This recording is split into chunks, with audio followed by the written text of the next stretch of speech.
लेसी। लेसी की किताबों में लीज को रिकॉर्ड कैसे करना है? एट द कमेंसमेंट डेट, जिस दिन आपका एग्रीमेंट होगा, a lessee shall recognise a right to use asset and lease liability. क्या डेबिट करना है और क्या क्रेडिट करना है, ये बात समझ लगी? ये कब करना है और कब करना है? कमेंसमेंट डेट क्या होती है? Commencement date means the date lessor makes the asset available for use to the lessee. मतलब फर्ज करें बच्चों, 1 जनवरी को कॉन्ट्रैक्ट हुआ और 15 जनवरी को एसेट मिला, तो कमेंसमेंट डेट कौन सी होगी? 15 जनवरी, जिस दिन एसेट मिला। उसमें लगी है, जब एसेट मिलेगा तभी तो डेबिट करेंगे। सोचो जरा, सोचो सोचो सोचो सोचो। 1 जनवरी को बस बातचीत हुई, पेपर पे साइन हुए, लेकिन लेसर ने कहा यार गाड़ी तो अभी हमारे पास है ही नहीं, गाड़ी को आते आते 2 हफ्ते लग जाएंगे। 2 हफ्तों बाद उसने गाड़ी दी, तो जब गाड़ी मिलेगी तभी एंट्री पास होगी, या गाड़ी से पहले 15 दिन पहले एंट्री पास कर लेंगे। और समझ लगी है? और जब गाड़ी मिली है तभी सर पे कर्जा चढ़ेगा, कि 1 जनवरी को सर पे कोई कर्जा है? कोई कर्जा नहीं है। अगर वो गाड़ी ना दे पाया तो फिर टेंशन होगी यार पैसे वापस करने में। क्यों भाई? पैसे, सर पे कर्जा चढ़ना किसकी वजह से? जब एसेट मिलना था, एसेट ही नहीं दिया उसने, तो कर्जा कौन सा? नहीं समझ रही? चाहे कॉन्ट्रैक्ट हो गया, ठीक है ना? और कमेंसमेंट समझ आ गई सबको? Initial measurement, the entry shall initially be made, entry shall easily be made at the present value of lease payment. एक आपने कैलकुलेट की थी बच्चों लीज पेमेंट, और एक निकाली थी present value of lease payment. तो ये जो डेबिट क्रेडिट आपने करना है, किस वैल्यू की बेस पे करना है? लीज पेमेंट की वैल्यू पे या प्रेजेंट वैल्यू लीज पेमेंट की वैल्यू? क्या ये बात समझ आई? Lease payment means all the relevant payment payable by lessee under the lease contract. ये जो लीज पेमेंट है, ये किसने किसको पे करनी है? हैं? लेसी ने लेसर को पे करनी है। तो इसमें सूद शामिल होगा कि नहीं होगा? और बोलो तो सही। और प्रेजेंट वैल्यू लीज पेमेंट में उसमें शामिल नहीं होगा। Okay ji. Subsequent measurement of the right to use asset after the commencement date. वो कहता है जब आपने एंट्री पास कर ली, कौन सी? राइट टू यूज डेबिट और लीज लाइबिलिटी क्रेडिट। ये एंट्री पास करने के बाद a lessee shall measure the right to use asset applying the cost model और रीवैल्यूएशन मॉडल। वो कहता है उसके बाद कॉस्ट मॉडल फॉलो करना चाहे कॉस्ट कर ले, और अगर रीवैल्यूएशन करना चाहे, मतलब एक लीज्ड एसेट साल के एंड पे रीवैल्यूएशन मॉडल पे जा सकते हैं, मतलब उसमें भी रीवैल्यूएशन सरप्लस आ सकते हैं। तो समझ आ गई सबको? If revaluation model is applied, then lease shall apply the revaluation model to all of the right to use asset that relate to that class of property, plant and equipment। कहता है अगर एक आपने कार ली है, उस पर revaluation model follow कर रहे हैं, तो 2 साल बाद अगर आपने 4 कार और ली हैं, तो वो बोलो तो सही, उस पर भी रिवैल्यूएशन मॉडल फॉलो होगा। लेकिन अब 3 साल बाद आपने बिल्डिंग ली किस्तों पे, तो उस पर जरूरी नहीं है कि रिवैल्यूएशन हो। क्यों बोला? कि उसकी क्लास डिफरेंट है तो वो भी किस्तों पे, लेकिन वो कैटेगरी चेंज हो गई। समझ लगी? However generally cost model is used. F या 2 के अंदर आपका कॉस्ट मॉडल ही है, रीवैल्यूएशन मॉडल नहीं है। एडवांस अकाउंटिंग जब आप पढ़ेंगे जाके सी फैप में, उसमें लीज के अंदर रीवैल्यूएशन मॉडल भी है। यहाँ पे फिलहाल कौन सा मॉडल है? Cost model. अब कॉस्ट मॉडल की सारी बातें बच्चों आपने आईएएस 16 में पढ़ी हुई है। पढ़ी हुई कि नहीं पढ़ी हुई? If asset is measured at cost model, then lessee shall measure the right to use asset at cost less accumulated depreciation, ऐसी ही है ना, एंड accumulated impairment losses। मतलब आईएएस 36 भी अप्लाई होगा। कैसे? आपने गाड़ी ली थी किस्तों पे, ठोक दी, तो डेप्रिसिएशन चार्ज करेंगे, इम्पेयरमेंट चार्ज।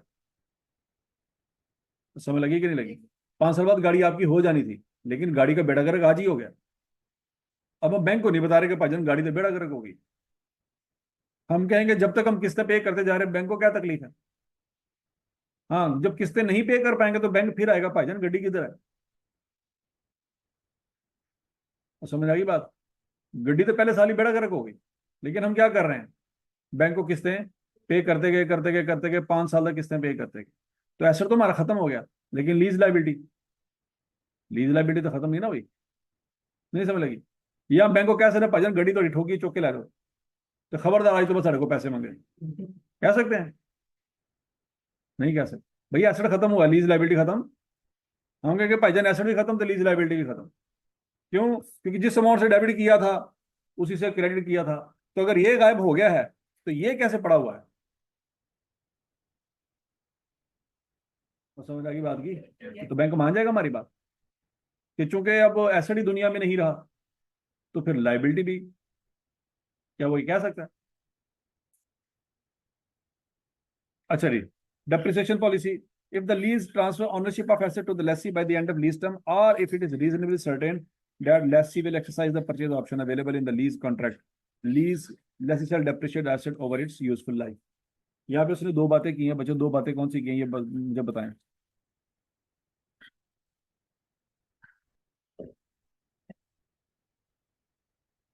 पढ़ो शाबाश।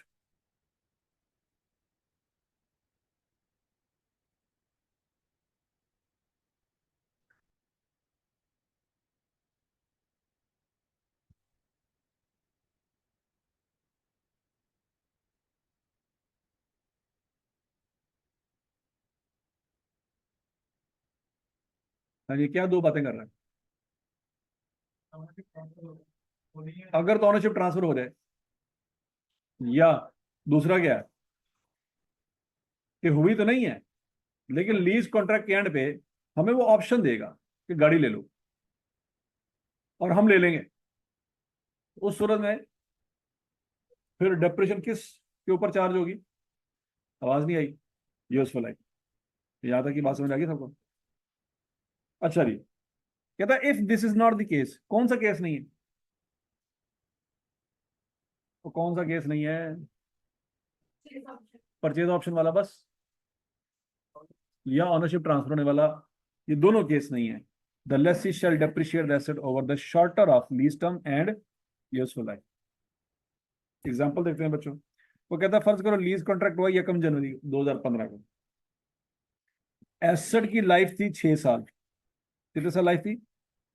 और कॉन्ट्रैक्ट था 11 साल का। कॉन्ट्रैक्ट कितने साल का था? मतलब 11 साल तक किसने पे करते रहना था?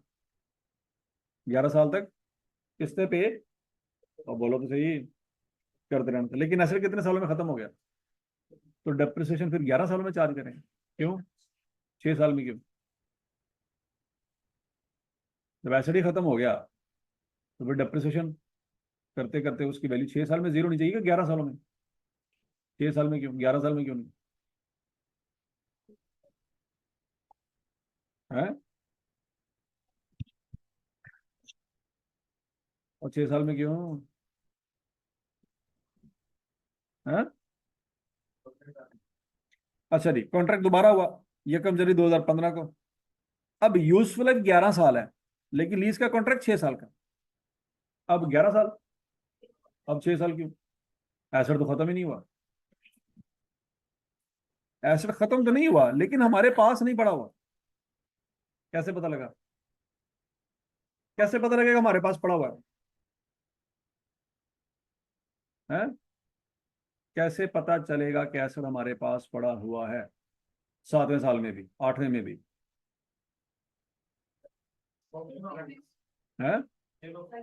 अगर परचेज ऑप्शन होती तो 7वें साल में भी हमारे पास होगा, या ऑनरशिप ट्रांसफर हो जाएगी तभी 7वें साल में हमारे पास होगा। लेकिन ना तो परचेज ऑप्शन थी ना ऑनरशिप ट्रांसफर होने की बात हुई, इसका मतलब है 7वें साल में हमारे पास है नहीं। तो जब जो चीज हमारे पास है नहीं उसको हम डेप्रिशिएट करेंगे, तो फिर हम कितना डेप्रिशिएट करेंगे? जब तक वो हमारे पास रहा। तो हमारे पास कितने साल रहा, तो डेप्रिसिएशन भी। अब चाहे उसकी लाइफ 11 साल थी, हमारे पास 11 साल नहीं रहा, 6 साल रहा। तो समझ की बात है? अच्छा जी, प्रेजेंटेशन बच्चों। Lessee shall present in statement of financial position क्या? Right to use assets separately from other assets in non current assets. वो कहता है प्रॉपर्टी प्लांट इक्विपमेंट लैदा लिखो, वो ये 16 के मुताबिक है। वो क्या है? और किसके मुताबिक है? आइए 16 के मुताबिक। वो कहता है राइट टू यूज अलहदा लिखो, क्यों? क्या हुआ, ये 16 के मुताबिक है? वो किसके मुताबिक है? वो बोलो तो सही है। बोलो बोलो बोलो बोलो। बोले ही नहीं जा रहा है, बोले ही नहीं जा रहा है।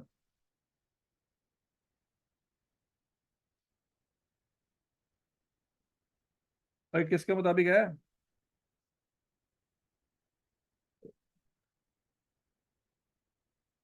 क्या ये दोनों एक ही स्टैंडर्ड में आते हैं? तो जब ये एक स्टैंडर्ड में नहीं आते तो एक लाइन में कैसे आएंगे? और समझ आ गई?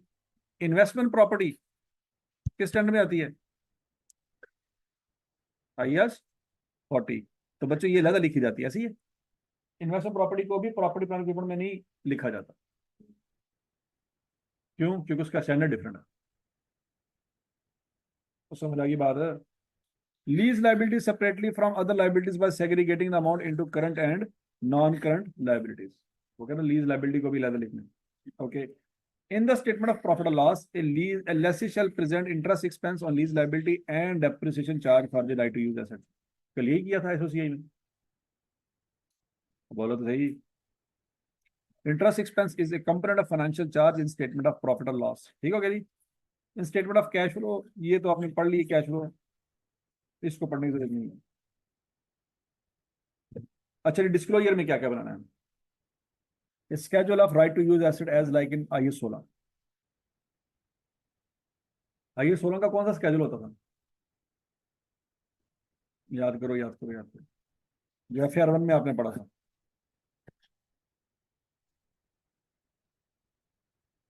वो जो नोट बनाया करते थे, याद है? तो वो कहता है लीज का भी नोट बनाया करेंगे। कौन सा नोट बनाया करेंगे? जो IAS 16 में बनाया करते। उसमें क्या होता था सबसे पहले, क्या होता था, फिर क्या होता था? पहले कॉस्ट आती थी, फिर एक्यूमुलेटेड डेप्रिसिएशन आती थी। वही सेम टू सेम टेबल बनाएंगे।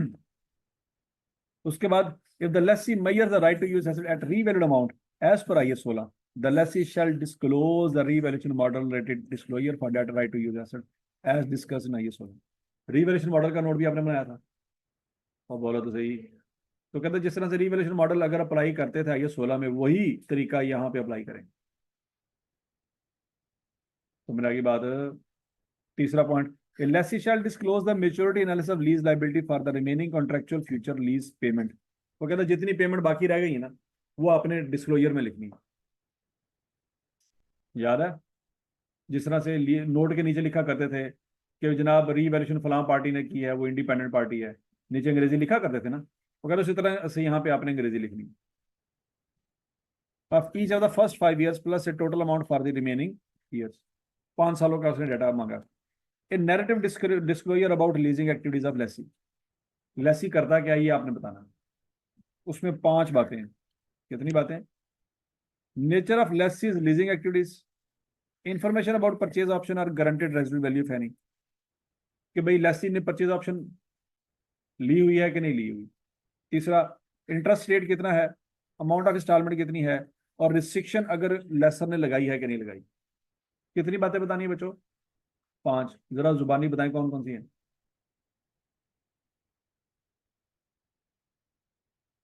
हाँ जी। 5 बातें कौन सी हैं? जो तनु आज याद ना रही है तो कल कितने रहनी है? 5 बातें।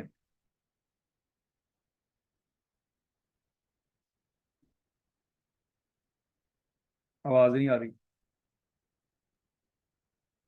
हाँ, याद कर रहे हैं, शाबाश शाबाश। चलो जी याद कर लो, 2 मिनट देना।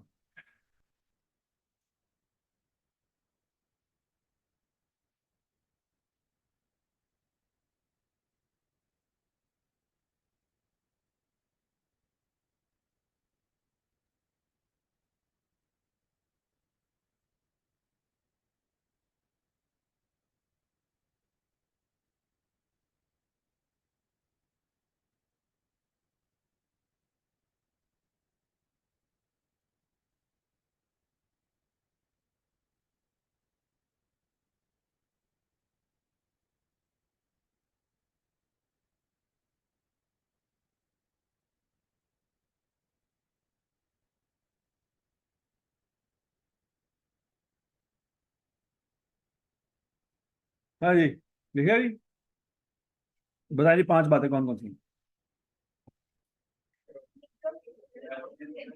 Nature of activities, number 2।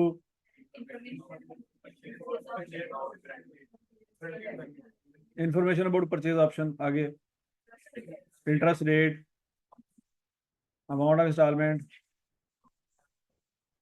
Restriction impose by the. अच्छा, रिस्ट्रिक्शन से क्या मुराद है बच्चों? लेसर कह सकता है कि भाईजान ये गाड़ी आपने पंजाब से बाहर नहीं चलानी। हो सकता है कि नहीं हो सकता? कि अगर आपने पंजाब से बाहर ये गाड़ी चलाई तो भाई हमसे परमिशन लेके चलानी। ऐसा ना हो कि गाड़ी अफगानिस्तान निकल जाए, उन्होंने तो जाके कौन वापस लाया गया। तो बात तो लगी, किस्तें नहीं दोगे तो गाड़ी उठा के वो ले जाएंगे, लेकिन गड्डी अफगानिस्तान पहुंची हुई है तो कैसे ले जाएंगे? ठीक हो गया?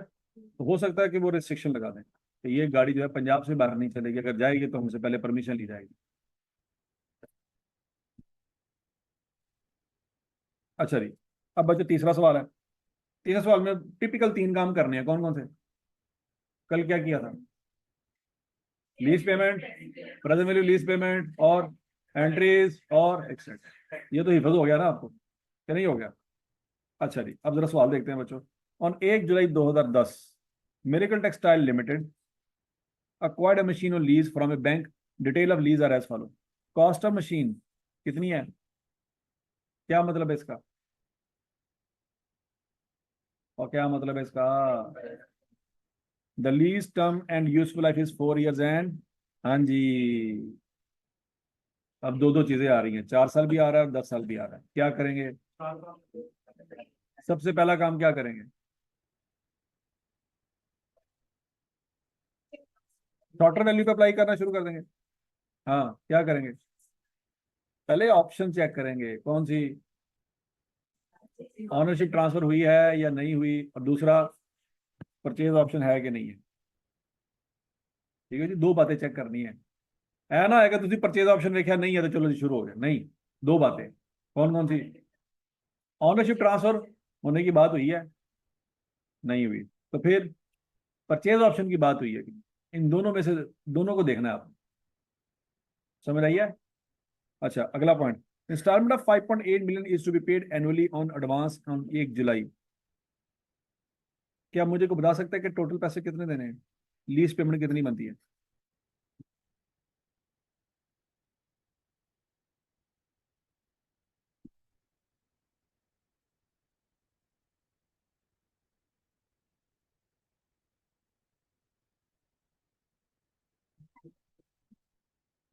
कैसे कैसे कैसे?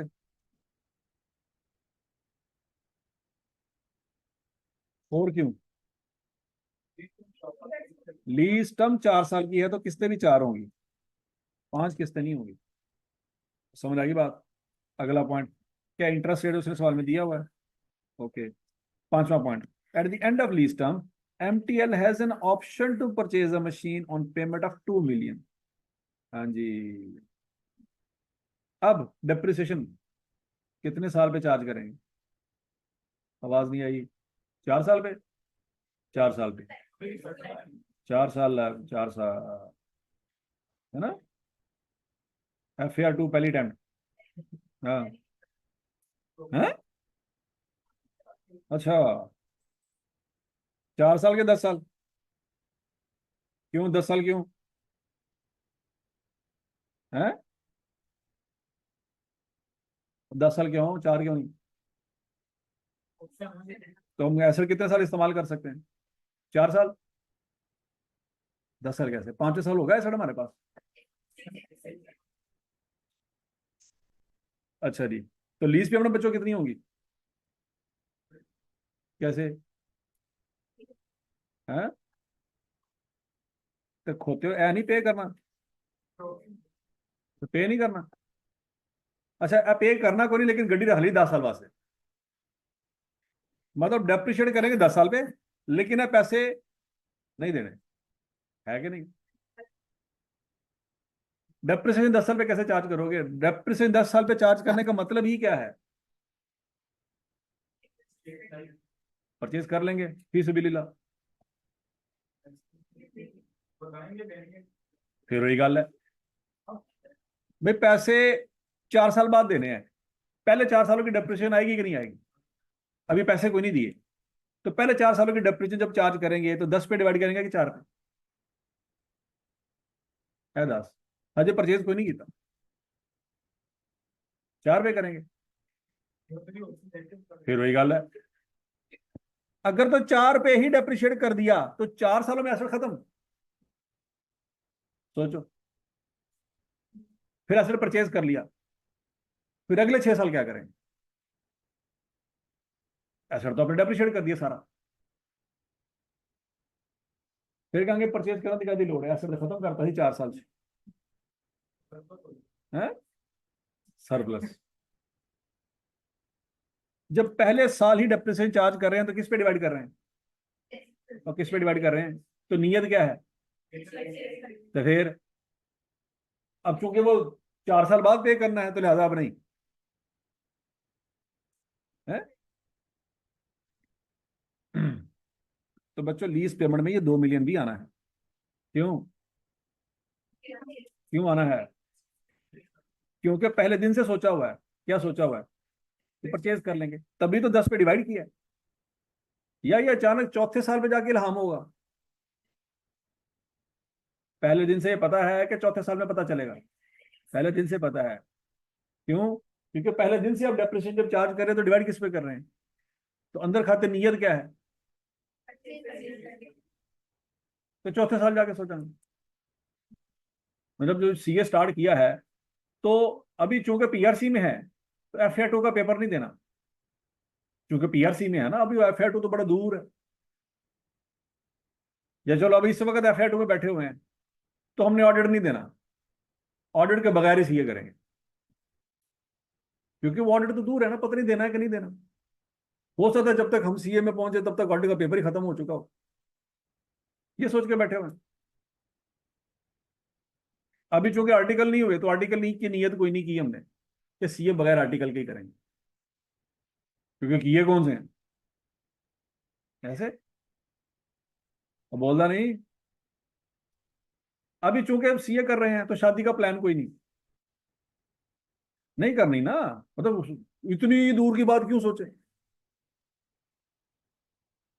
ऐसे ही है ऐसे कंसेप्ट क्लियर होंगे सारे हैं। 4 साल बाद की बारी है ना, चलो ऐसे तो फिर भी 4 साल बाद है, शादी का तो पता ही कोई नहीं, लेकिन फिर भी कंसेप्ट क्लियर है। ऐसे जो मैं पूछा है तो मौत पे आ गई। चलो शाबाश। क्या क्या लिखा है? हाँ,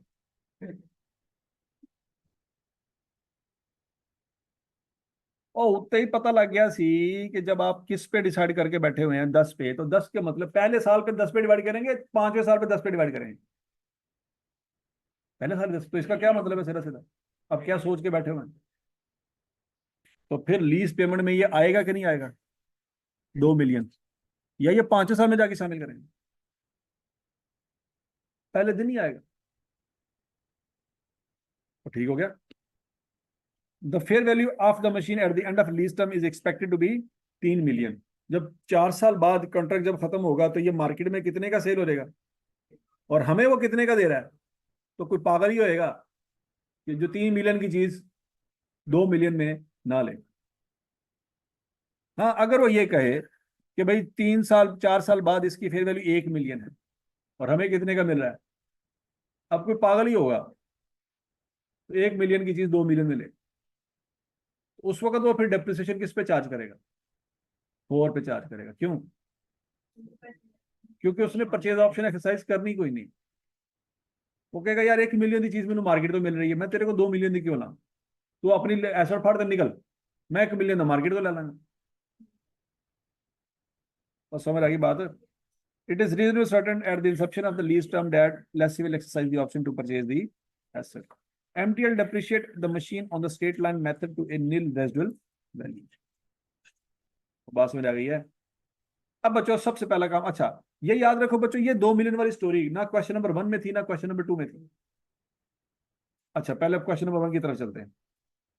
क्या क्वेश्चन नंबर 1 में परचेज ऑप्शन ये ऑनरशिप के ट्रांसफर होने की बात हुई थी, जरा पढ़ो ध्यान से, पढ़ लो पढ़ो, आखिरी लाइन पढ़ो। ऑनरशिप के ट्रांसफर की बात हुई थी या परचेज ऑप्शन की? ऑनरशिप की, मतलब परचेज ऑप्शन वाली स्टोरी नहीं है यहाँ पे। मतलब यही किस्तें देनी थी तो आपको एसेट मिल जाना था, ये एक्स्ट्रा पैसे देने की जरूरत थी? है, एक्स्ट्रा पैसे देने की जरूरत नहीं थी। अब जरा क्वेश्चन नंबर 2 में आए और इसको गौर से पढ़ें। इसमें क्या हुआ था?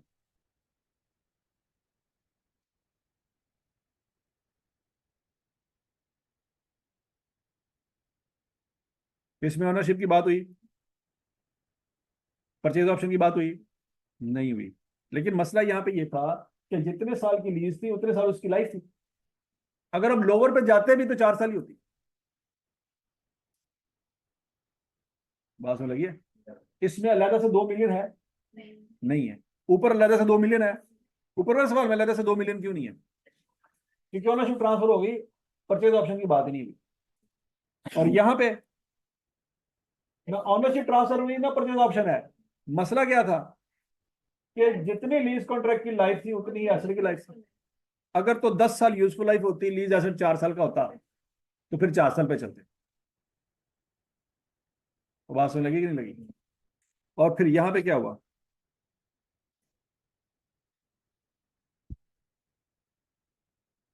तो ये पहला पॉइंट है बच्चों, हर सवाल में एक नया पंगा है। ये आपको मैंने समझाने की कोशिश की है कि इस सवाल में परचेज ऑप्शन भी दी जा रही है, तो परचेज ऑप्शन भी लीज पेमेंट में ऐड करेंगे। करेंगे कि नहीं करेंगे? पिछले सवालों में क्यों नहीं की थी? क्योंकि थी नहीं। ऐसा ना हो गया कि सर किसी को पिछले सवाल में नहीं की थी तो यार की भी नहीं करनी। नहीं, हर सवाल में कोई नया पंगा आना है, उस नए पंगे के लिए तैयार होना है आपने। कि अगर यह चीज आ जाए जी सर ने नहीं पढ़ाई तो की करेंगे? सुमन बुक मुन। अब नहीं पढ़ाई तो नहीं पढ़ाई। और समझ आ गया? अभी तो इक्वल इंस्टॉलमेंट है, एक जमाना ऐसा भी आएगा कि अनइक्वल इंस्टॉलमेंट होंगी और वो थोड़े बूथे देखने वाले होंगे कि यार सर ने पढ़ाया ही नहीं, हालांकि क्यों में पढ़ा तो था। लेकिन अगर अनइक्वल इंस्टॉलमेंट आ गई तो क्या करेंगे? लीज में सवाल आ सकता है ये वाला। चले जी, 2 काम आपने करने हैं, कौन कौन से?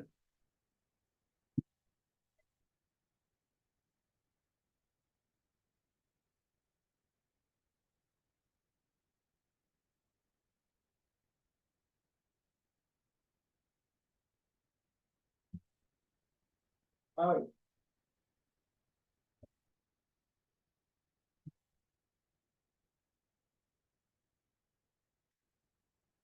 लीज पेमेंट की वैल्यू क्या निकली है? 25.2। और प्रेजेंट वैल्यू लीज पेमेंट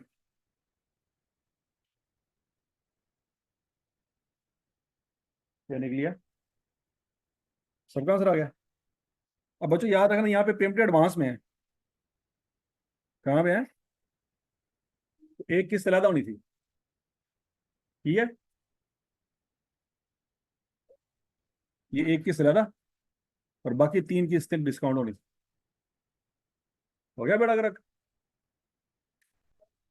थोड़ा सा। और 2 मिलियन अलग से डिस्काउंट होना है। फार्मूला कौन सा लगना है? ये वाला फार्मूला जो पहले दिन पढ़ाया था, याद है? Present value is equal to a into 1 + r⁻⁻n।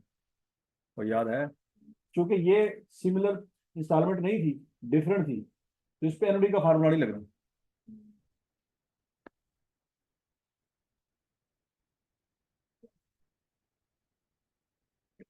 अगला काम क्या करना है? टेबल, चाहे वो कहे चाहे ना कहे, चुप करके टेबल बना लेना। कर लोगे? टेबल बनाओ और आंसर 0 चाहिए मुझे। फाइनेंस चार्ज एलोकेशन टेबल बनाना है आपने और आंसर 0 आना चाहिए।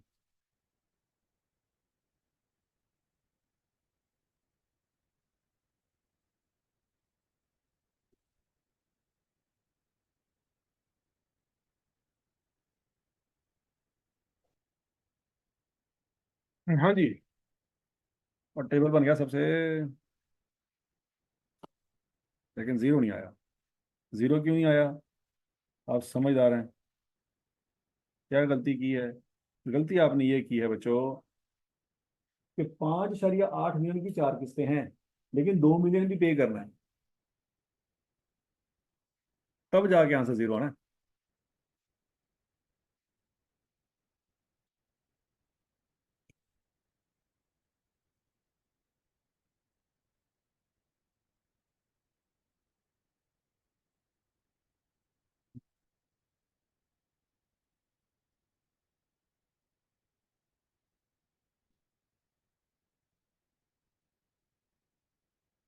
हाँ जी, हो गया जी।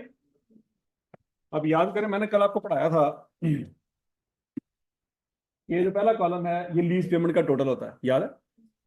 दूसरा कॉलम इंटरेस्ट का टोटल होता है, और तीसरा column present value of lease payment का टोटल होता है। तो यहां से भी आपको पता चल जाना चाहिए था कि इन सब वैल्यू को टोटल करें तो 25.2 मिलियन आना चाहिए। अगर नहीं आ रहा तो इसका मतलब है कोई इंस्टॉलमेंट आपने मिस कर दी। और ये 5.2 मिलियन होना चाहिए। क्यों? क्योंकि आखिरी कॉलम जो है वो 20 मिलियन का टोटल है। तो समझ आ गया है? अच्छा, अब ये तीन चीजें उसने नहीं मांगी, लेकिन आपको करनी पड़ेंगी, क्योंकि सबसे पहले ये करेंगे तो सवाल शुरू होगा, ऐसे ही है। अब उसके बाद उसने मांगा क्या है? 11, 12 और 13 की एंट्रियां मांगी। कर सकते हैं? ट्राई करें दोस्तों।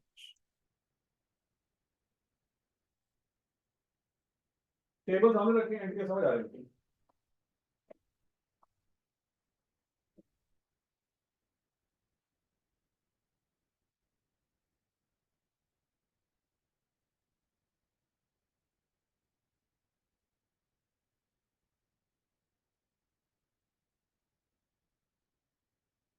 पहली एंट्री क्या होगी?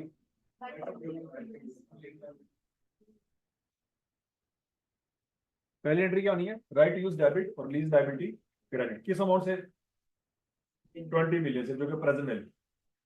और फिर उसी दिन क्या पैसे दिए थे? नहीं का मतलब दिए थे, नहीं का मतलब हाँ।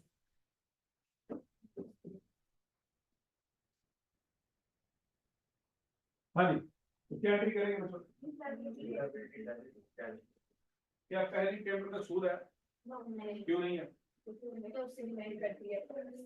क्योंकि वो पहले दिन ही पैसे दे दिए थे, टाइम गुजरा ही नहीं था, ऐसे ही है। अब साल का एंड आएगा तो क्या करेंगे बच्चों? डेप्रिसिएशन चार्ज करेंगे, और क्या करेंगे? इंटरेस्ट।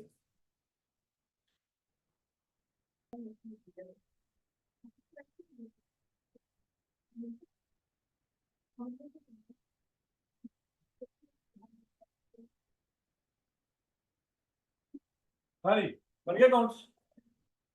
बोलो तो सही। अच्छा, ये अकाउंट्स बन गए। अब देखो उसने पार्ट बी में क्या मांगा है। Prepare relevant extract of statement of financial position and relevant notes to the financial statement. क्या ये चीज उसने पहले किसी सवाल में मांगी थी? ये पहली चीज है जो अब हम पढ़ने जा रहे हैं। ठीक है जी, एक्सट्रैक्ट सौ बना लेंगे, बना लेंगे कि नहीं बना लेंगे? मसला नोट्स का है। अच्छा, अब जरा नोट देख लें। ये 2 सालों का लेजर बन गया, तो बोलो तो सही। ये एक्सट्रैक्ट भी बन जाएंगे, 11 और 12 के। लाइबिलिटी, लीज लाइबिलिटी भी बन जाएगी। असल चीज ये है बच्चों, असल चीज ये है, और ये आपको याद होनी चाहिए, कुछ न कुछ IS 16 में पड़ी थी। सबसे पहले कंपनी का नाम आएगा, नोट्स आ जाएंगे, फॉर टाइम आ जाएगा, कॉस्ट या रीवैल्यूड अमाउंट, ओपनिंग बैलेंस। अब ओपनिंग बैलेंस याद रखना, 2011 में कोई भी नहीं था। क्यों नहीं था? क्योंकि 2011 में तो खरीदा था। तो 2011 में ये बैलेंस कहाँ लिखा रहेगा? एडिशन में लिखा रहेगा, ओपनिंग बैलेंस में नहीं लिखा रहेगा।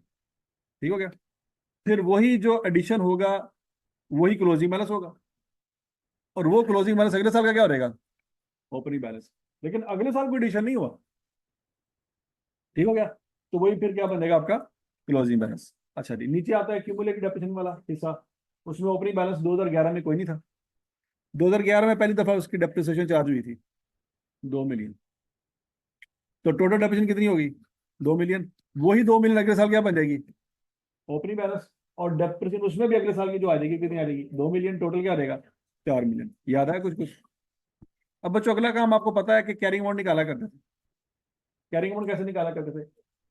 Cost minus accumulated depreciation is equal to closing carrying amount. याद है कुछ कुछ? अच्छा जी, और ये क्लियर सबको? अच्छा, अब उसने यहाँ पे नोट में लिखा हुआ है कि आपने ये स्केड्यूल बनाना है। अगर रिवैल्यूएशन हुआ तो फिर रिवैल्यूएशन वाला स्केड्यूल बनेगा। और तीसरी चीज उसने क्या मांगी थी? Maturity analysis. मेच्योरिटी एनालिसिस का क्या मतलब होता है बच्चों? मेच्योरिटी एनालिसिस का मतलब होता है कि आपने इस साल के बाद कितने पैसे देने हैं। देखो वैसे 5.8 मिलियन वाली टोटल कितनी किस्तें थी बच्चों? आवाज नहीं आई, और बोलो तो सही। एक तो साल के शुरू में दे दी होगी। आप खड़े साल के एंड पे, कहाँ खड़े हैं? तो साल के एंड पे बाकी कितनी पेंडिंग पेमेंट्स हैं? तीन।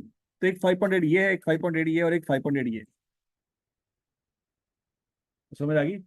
थी तो चार, लेकिन लिखी है यहाँ पे कितनी है? तीन। तीन क्यों लिखी है? क्योंकि ये पे हो चुकी थी, इसलिए वो नहीं, जो पे हो चुकी है वो नहीं लिख रही है आपने। अच्छा, हम यहाँ पे लिखेंगे with in 1 year 5.8 million, 1 to 2 year 5.8 million, 2 to 3 year. अच्छा, 2 to 3 ईयर के अंदर दो पेमेंट होनी है, कौन सी? एक 5.8 मिलियन की भी होनी है और एक 2 मिलियन वाली भी होनी है। ये है मेच्योरिटी एनालिसिस। समझ आ गया? नहीं समझ आया? लिख लो शाबाश।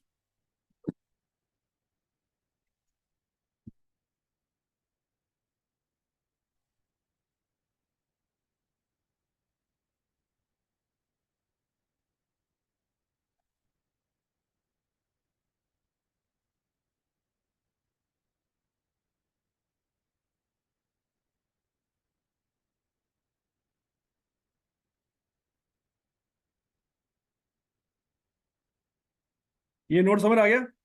इस नोट में कोई नई बात जो आपने पढ़ी हो, सारा कुछ आपने FR1 में पढ़ा हो। ठीक हो गया? ये नई चीज है, maturity analysis of lease payment.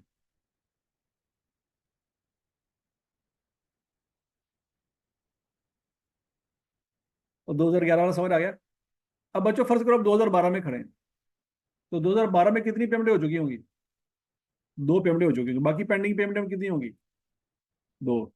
तो वो लिखेंगे बच्चों विद इन 1 ईयर 5.8 मिलियन, और between 1 to 2 year 5.8 million plus 2 million, 7.8 million बस।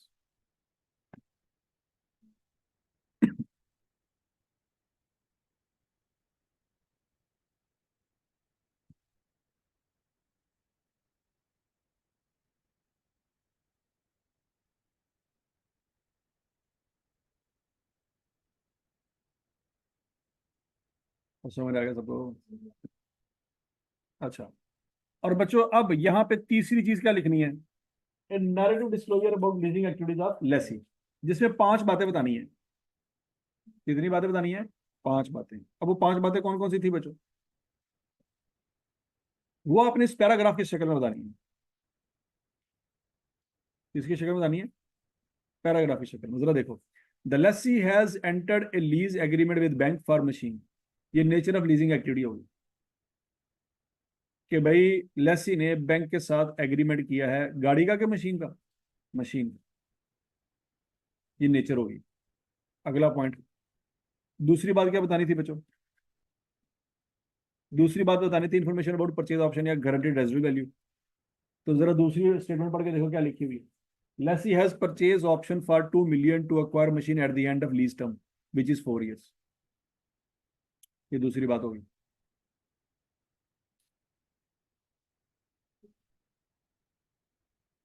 ठीक है जी?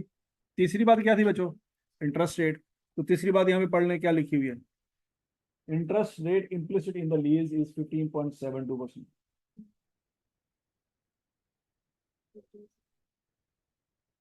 तो क्लियर हो गया? चौथी चीज क्या बतानी थी बच्चों? Amount of installment. तो चौथी लाइन यहाँ पे पढ़ के देख लें। Lease payment of 5.8 million is to be paid in advance each year. ये चौथी बात होगी।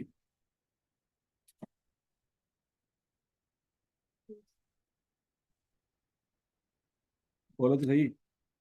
पांचवी बात क्या बतानी थी? Restriction impose by lessor in lease agreement. तो चूंकि सवाल हमने सारा पढ़ लिया, ऐसी कोई बात थी नहीं, तो यहाँ पे पांचवी बात हम क्या लिखेंगे? There is no restriction impose by bank in this lease. ये पांचों की पांचों बातें समझ आ गई बच्चों, क्लियर है सबको? ये काउंटर मेच्योरिटी एनालिसिस भी समझ आ गया, ये नोट भी समझ आ गया। फिक्स टैक्स बनाए आपने कि नहीं बनाए? बोलो तो सही। बना लो अभी बना लो। फिक्स टैक्स बनाए, शाबाश। टेबल आपके पास अवेलेबल है, एंट्री आपने पास की है, लेजर आपने बनाया हुआ है।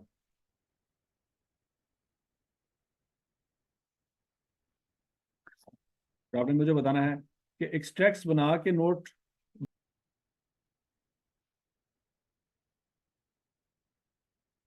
हाँ जी, बैलेंस शीट में बच्चों 2011 में और 12 में 20 मिलियन, 20 मिलियन का एसेट, डिप्रेशन पहले साल 2 मिलियन, अगले साल 4 मिलियन, ऐसी है।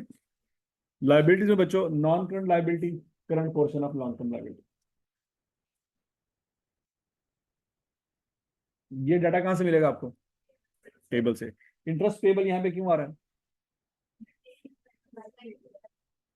क्योंकि हमने पे नहीं की।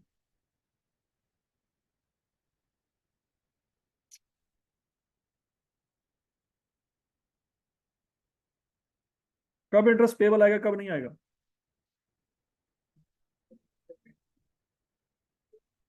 कब पता चलेगा? किस सीक्वेंस में पता चलेगा कि भाई इंटरेस्ट पे हो गया है? अगर पेमेंट ईयर एंड में है तो इंटरेस्ट पे हो जाएगा, लेकिन अगर पेमेंट अगले साल के शुरू में है तो फिर इंटरेस्ट पे। यहाँ तक की बात में लगी।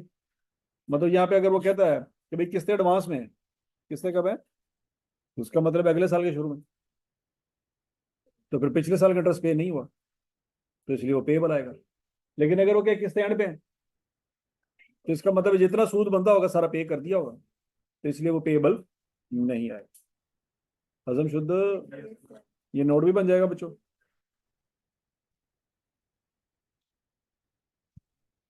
अच्छा जी, अब पहला point, if notes are required in case of lease, lessee will disclose the lease asset as per IS 16 as well as maturity analysis of lease liability. यही बनाया आपने। ये लीज एसेट का डिस्क्लोजर आईएस 16 के मुताबिक है, लेकिन मेच्योरिटी एनालिसिस आईएफआरएस 16 के मुताबिक, क्योंकि आईएस 16 में तो ऐसी कोई बात हमने पढ़ी नहीं थी। In addition, a narrative information about lease, जैसे कि हमने ऊपर पढ़ी, is also required to be written after the disclosure. वही पांच बातें। If the question is silent that in whose books working is required, then follow the sequence of the question to identify the entity। कि bank के हिसाब से एंट्रियां करनी है कि लेसी के हिसाब से। तो हम देखेंगे जिसके बारे में ज्यादा बात हुई है, बैंक के हवाले से इतनी बात नहीं हुई जितनी लेसी के हवाले से बात हुई है। ठीक है जी? और बोलो तो सही। अब बच्चों एक क्वेश्चन नंबर 4 है, ये आपका होमवर्क है।